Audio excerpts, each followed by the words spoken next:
All right, so we wanted to chat a little bit with y'all about the something that we've been doing for quite a while. When we first started teaching martial arts and wanted to make sure we had a self-defense system in place. I mean, all of the martial arts that we teach have self-defense based moves and things like that, but we really wanted to systemize the more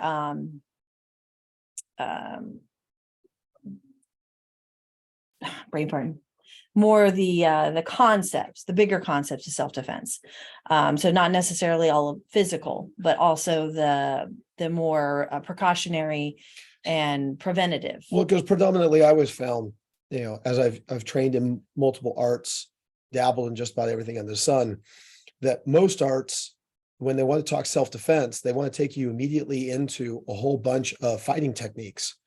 And the weird part is, when you look at way back in the day, when I would read like Black Belt magazine or things of that nature, you would have these, articles in there, and the way the instructor would want to prove their worth to you as far as a self-defense instructor would be like, I've been in over 300 street self-defense fights.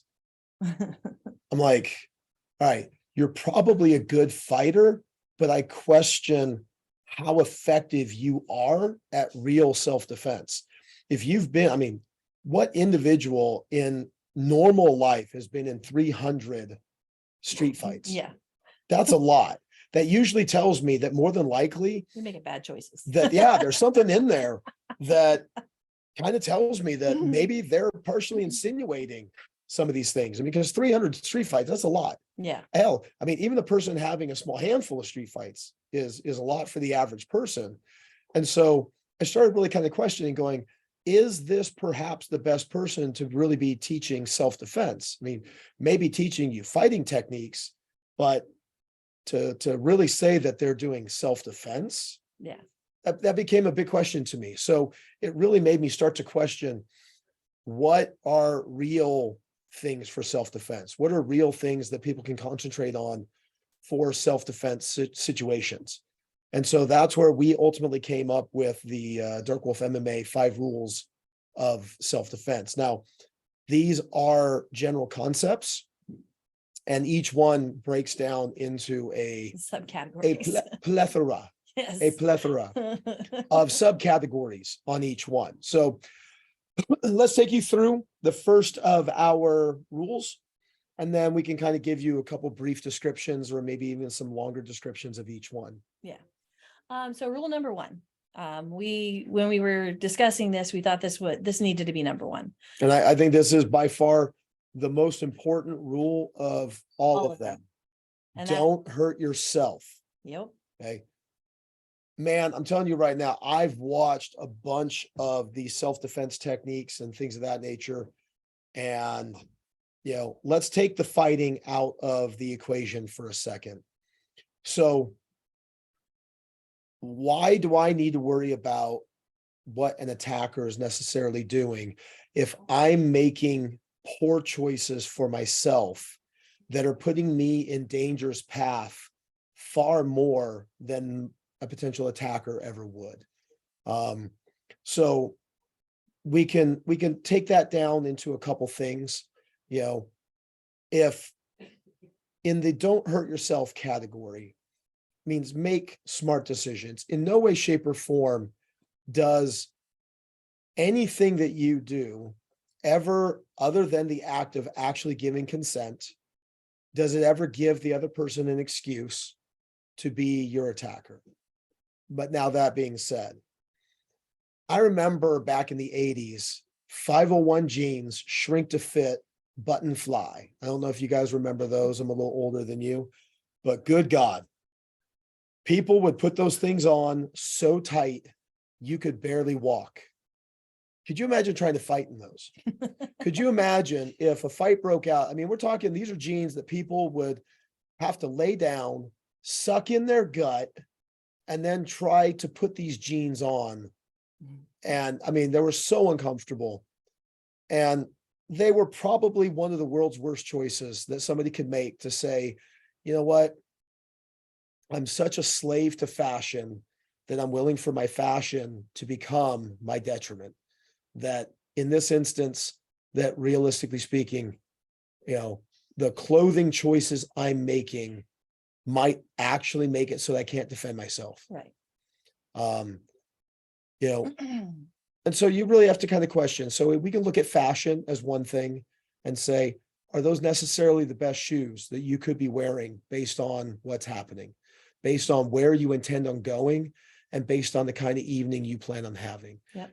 Um, With avoiding self-destructive behavior like drinking to excess, impairing yourself. if you're drunk, how are you defending Yeah, yourself? you're not. You're literally at anyone else's peril. Now, again, just because you're drunk, that does not mean that you asked for anything that's going to happen. Right. But you sure as hell can't do anything to stop it. Yeah. Drug use, same situation. Hanging out with dangerous friends, people are trouble. You know Oh, this. come on, you all have that friend. Every time you go out with them, it's just trouble. Yeah. They love to pick fights. They love to do things they're not supposed to do. They'll try to ask you to do things you shouldn't do, things of that nature. So making smart choices for yourself, this is like number one. To be honest with you, most people in life, if they just figured out how to take care of rule number one, would have a very good, successful life in self-defense. Some of the other things is staying with a violent or abusive partner. I know that's really tricky, but it's a fact that most women that are murdered or harmed, it's by a domestic partner, somebody that they knew, somebody that they trusted. So staying with somebody who has been violent with you in the past. Now, we're not saying that these things are easy. No. Not saying that at all. No. But we can make personal choices that can change dramatically. Yeah. The possibility. And isolating and avoiding your support network, that's self-destructive right there. You need a support network. You need people that have your back. You need people that are there for you. Or not dealing with your mental health properly. That can, lead to poor choices. Man, we knew some people that they would go like, oh, I'm on meds and I'm just going to stop cold turkey. They wouldn't talk to their doctor, wouldn't talk to anybody else, just literally, I'm going to cut my meds cold turkey. And I'll tell you one thing, it never worked out well. No, it didn't. It never worked out well. They would always end up going, oh, I went back on my meds. And I'm like, yeah, we can all tell. You're a way better person to be around, things of that nature. And then they'd start spinning out of control and you talk to them and they go, oh yeah, I decided yesterday to not do my meds. Just like I said, stay on top of your mental health is really important. So this is a big one, big subcategory under this, and that is staying physically fit, at least enough to be able to move. If you can't move, you don't have to be a world champion weightlifter. You don't have to be, world champion jiu-jitsu guy. You don't have to be able to run marathons and all that stuff, but you got to be able to move. You got to be able to do basic movements in order to be able to defend yourself. If you're so out of shape and so unfit that you can't get yourself up off the floor when you get taken down, you're going to be stuck down there and it's going to be a problem. And so maintaining some sort of physical fitness, it doesn't have to be a high level, but some sort of physical fitness to be able to move, be able to get up off the floor, be able to, have a little bit of flexibility. Unfortunately, this is the reality of it. When we do self-defense, one of the first and foremost responses that we get is, I would just get my gun. There are times I'm looking at that individual. One, I'm going, it's not with you right now. Yeah. If the shit hits the fan right now, you can't do any of that. And the other part is if you're so physically inept, then the chances of you rapidly trying to get to that weapon is probably also greatly hampered. So even if you think the weapon is your resource, and I'm not saying that it's not, but what are your chances of actually getting to it? What are your chances of actually being able to use it if you're so incapacitated to the point where your own physical capability becomes your biggest hindrance? I mean, the easiest thing, I mean, you can watch just about every horror movie. The people are running and they always trip. They always trip. I mean, just saying. So that's a really big one. That's our number one. We do have 4 other rules. Number 2, and this one sounds really simple, and it is to an extent, and that is don't be there.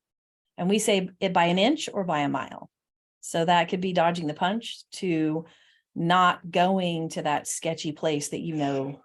That's the way I tell people. Okay. So when I was in high school, they would be like, hey, did you hear about that fight that happened over there? Nope. Because I wasn't there. I wasn't there. Okay. And we talked about it earlier. You know of people who are just bad to be around. Yeah. You also know of places that are also bad to be around. Okay. You're walking down the street, brightly lit road, dark alleyway. Which choice should you be making? You also know when I was in school, most fights happen in very select areas. Okay. There was like the fight area behind like the wood shop, behind behind some of these certain places. We knew where the fights happen. Okay. There are certain clubs when you go to, fights break out all the time. And unfortunately for some people, that's how they measure a good night, is they measure it in the amount of fights. So we know just some of the places themselves. So you have to question, if every time you go to a certain place, shit happens, why are you going there? Yeah. So that one actually falls into rules 1 and 2. Okay. Yeah. So you're breaking 2 rules by actively going to places that you know are not good for you. Yeah. And we talk about, like in the women's self-defense class, we talk about if you're going somewhere and you know you're going to be leaving at night, even if you go during the day, choose your parking spaces with self-defense in mind. So choose to park under, street lights, choose to park near buildings, away from bushes and other obstacles, where, Now we say, don't be there, miss by an inch or by a mile. Now, if you're trying to get away, make a miss by a mile. Okay. Make that gap as big as possible. If you're looking to counterattack, you got to make a miss by an inch. It doesn't matter which one though. If they don't touch you, they don't hurt you. Yep. Doesn't matter. It's knife, gun, bomb, punch, kick, knee. Okay. They all have effective ranges. And if you're not in that effective range, then it doesn't do its intended damage. Yep. It's a simple statement to make. Okay. And to be honest with you, it's actually easier to do against most of the stuff. Because like I said, when you look at rule number 1 and rule number 2, don't hurt yourself and don't be there. Okay. Some of these actually start to go together in that instance. Yeah. Rule number 3, we call this one the cell phone rule. It's be aware and engaged. So many people are like, they'll be walking down the street like this. There's a whole video series on YouTube of people like running into walls and falling into manholes and stuff like that, because they're so involved in their phone that they're not aware of what's happening around them. A lot of attacks can be mitigated just by the fact that your attacker or potential attacker knows you see them, that you are aware. Right. Those are you're actually paying attention. Right. There's no element of surprise if you're not surprised. If you see them, you actively make sure they know that you see them. That's a huge deterrent right there. Just being aware, being engaged. The knowledge that you see them and you're aware of your surroundings and that kind of thing. That's the other thing is being aware of your surroundings, to know the ground, understand the dangers. How many people have you seen? And again, now that we're on rule number 3, some people break all 3 rules in once. Yeah. Okay. How many people have you seen on their phone, walking along, running into buildings, running into other people, going out into traffic when they're not paying attention to the traffic? So they're not aware, they're not engaged in their environment. They're breaking rules 1, 2, and 3 simultaneously. Yeah. And I'll get in the women's class, sometimes I'll get ladies who are like, well, but I can dial 911. I'm ready. And I'm like, you're not going to dial 911 in the amount of the time that attacker who snuck up on you because you weren't paying attention is on you. Well, and you weren't trying to dial. No, you were on Facebook or Yes. Instagram or something of that nature. You weren't actively ready to dial. It's not going to happen. Correct. Joggers too. Joggers are very susceptible because they tend to wear headphones or earbuds. It's not that you can't listen to music, but one earbud in, one earbud out. Be able to use your senses. The other thing with joggers that we cover a lot is vary your routes. Make sure somebody knows where you're going, what time to expect you back. If you can, run with a buddy. And try to make sure that if you are running, later in the evening, that you have a well-lit route. But you need to be aware if somebody is taking undue notice of you. And the other thing is listen to your internal spidey sense. Everybody has intuition. Intuition is the brain's way of giving you subtle, picking up on subtle cues, subtle body language, cues that other people are putting off. So if you feel uneasy. So years and years ago, a friend of ours was getting married. We're not bar people. And they said they wanted to go to a club, and then they were getting ready to go to Germany. So we were like, sure. Okay. So we go to the club, and we were in the building not very long. One, I'm not a drinker. I'll have a social beer, but it's been a long time. I told people the last time I've actually been inebriated or drunk or anything of that nature was high school graduation, 1989. Past that, I don't get drunk. So if you do see me out and about and I'm drunk, somebody spiked me or roofied me. It wasn't by choice. So we're in the club, and I remember telling Melissa, going, see that guy over there? And she's like, what, which one? I'm like, that guy, do you see him? She's like, yep. I said, wherever he is, I'm not. Yeah. And Melissa was like, well, why is that? I go, because he's looking for a fight tonight. I said, he's looking around to see who's looking at his girl. He's, that this is all he's in for. And sure enough, what was it? Maybe 45 minutes later. Maybe. And he's in the center of a fight. So again, just by simply paying attention and picking up on cues, you'd be amazed at what you can pick up on and learn. Rule number 4, diffuse and de-escalate. So it's if you can talk your way out of something, do so. Because once it hits a physical level, it's kind of almost like a point of no return there. If you can avoid the physical confrontation, it's going to be better for everybody, all parties involved. And that could be, talking your way out of a fight. That could be just being really smart about, if somebody appears to be trying to gain your attention to get you closer, making sure you keep that space, and that you're sorry, this phone. Oh, this phone. We're doing a podcast. I know. And you didn't take care of your phone. You're going to blame the phone, though.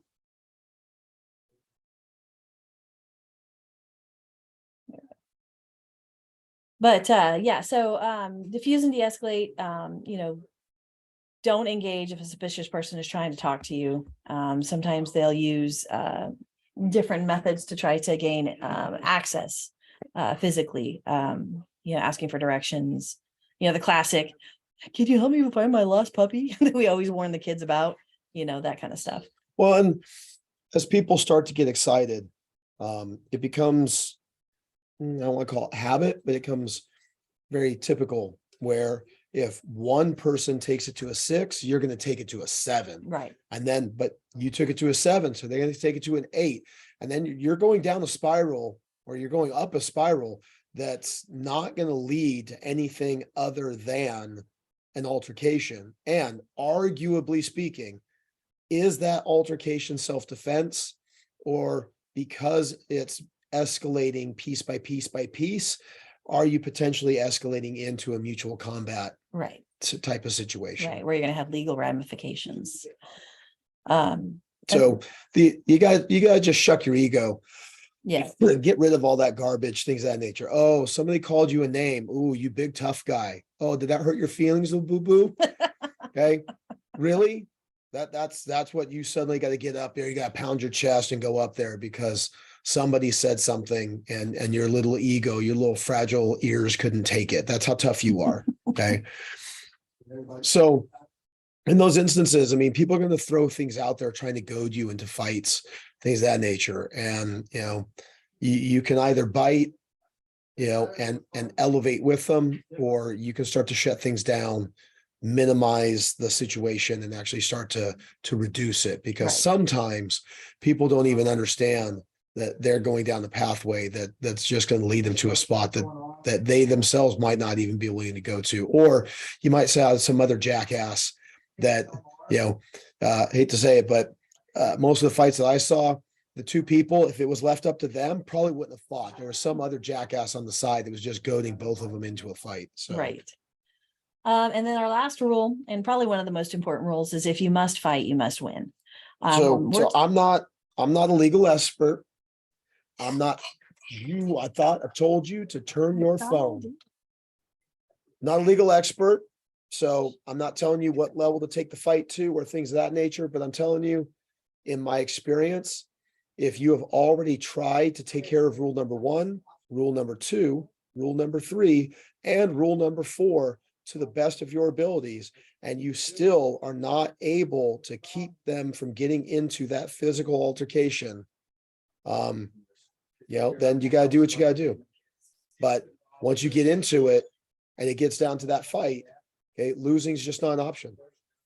Losing at that moment in time means something much greater than tapping out in class or something of that nature. Because remember, you have tried, number 1, you have tried to make smart choices. You tried not to hurt yourself. You tried not to be there, but they wouldn't let you.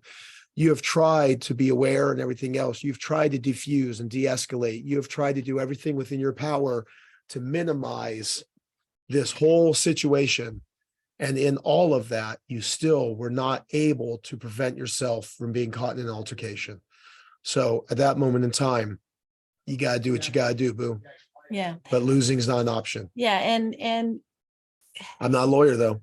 So I didn't just give you legal advice. So I'm just telling you. But it's one of those things. Everybody has somebody that you are important to. Okay. Everybody out there has somebody that if something bad were to happen to you, that would adversely affect their lives. So even if you're not fighting for yourself, you need to fight for them. You got a kid, you've got a spouse, you've got mothers, fathers, you've got, people that count on you, and you got to make it home. And sometimes that requires fighting till you can't fight, fighting with everything you got. We can't feel bad for the bad guys. The bad guys made a choice. Again, I did 1 through 4. Yeah. I did everything plausible To try to that I could think prevent. of to try to prevent everything that was going on to the best of my abilities. And I wasn't allowed to. Yeah. So at that point, the bad guys they've refuted their rights, forfeited their rights to health, happiness, and wellness at that point. I'm not, again, I'm not a lawyer, so I'm not going to No. tell you what they forfeited. I'm just telling you that I did not forfeit my rights to this life. Right. I'm telling you, I did not forfeit my rights to my safety and to my well-being. I did not forfeit those. Yeah. Actually, I tried rules 1 through 4 to try to prevent everything from happening. And they insisted they were the ones that made the choice, but I refused to give up my rights. Right. And ultimately, I can't do anything. Their rights are their rights. I'm not doing anything about that. I'm just simply defending mine. Okay. My right to live, my right to be healthy. Okay. My right to not be hurt by them. And a little side note, it's not part of the rules, but it kind of is whatever self-defense method that you choose, be it carrying a gun, carrying any other type of weapon, using martial arts, that you have to practice, and you have to practice consistently, and you have to practice under stress. So to me, that's rule number 1. Yeah. Okay. Yeah. So you're carrying a firearm with you without training. Okay. Seriously. And you think you're not going to hurt yourself, Right. thinking that this tool that you think you're going to use, but you haven't trained with it. You haven't done anything with it to prep yourself. So what real anything do you think you have that tells you that this tool is going to be good for you? Right. Okay. You can be like, oh, I carry a knife. Hey, that's great. Are you going to cut yourself? Yeah. Do you actually train? Do you pull, do you actually put yourself in the scenarios? How quickly can you get to it when you pull it out? Can you do it in a safe manner that's not going to hurt you? Yeah. Same thing with the firearm, things of that nature. Now, when we're talking about hands and feet and things of that nature, okay, are you going to strike in a way that in the middle of a self-defense thing, you're not going to be breaking your hand? Yeah, I exactly. mean, these are all things you got to be thinking about. And this is all part of not hurting yourself. To walk around with this false sense of security, because you're walking around with a gun, that suddenly that makes you capable.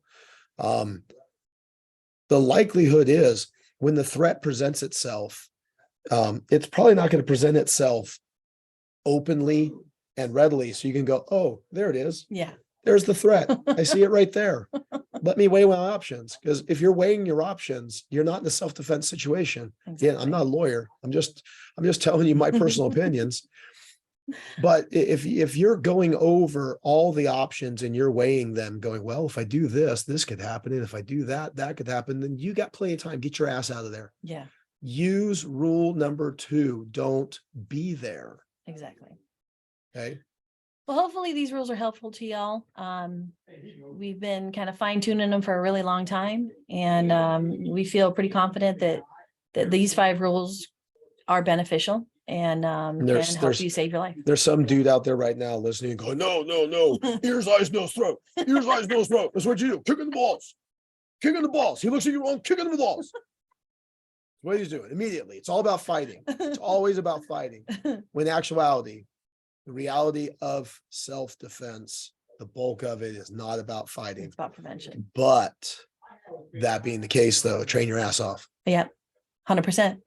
Train your ass off in all aspects of it. Yep. Okay. In all aspects. Make smart choices. Don't be there. Okay. Be aware and engaged. Okay. Defuse and de-escalate. These things don't just happen. Yeah.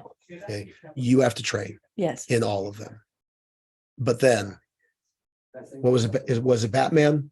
Was it Batman that said that ultimately he has a contingency plan to be able to take out any one of the Justice League if they ever went rogue? Who else was it? Who was it that also said, was it Tim Kennedy or one of them that said, basically be good, but ultimately at the end of the day, have a plan to be able to take out everyone in the room if you have to. Okay. But what good is a plan if you can't execute? Exactly. Again, I'm not a lawyer though. I'm just telling you my opinion. All right, guys. Peace out. See you.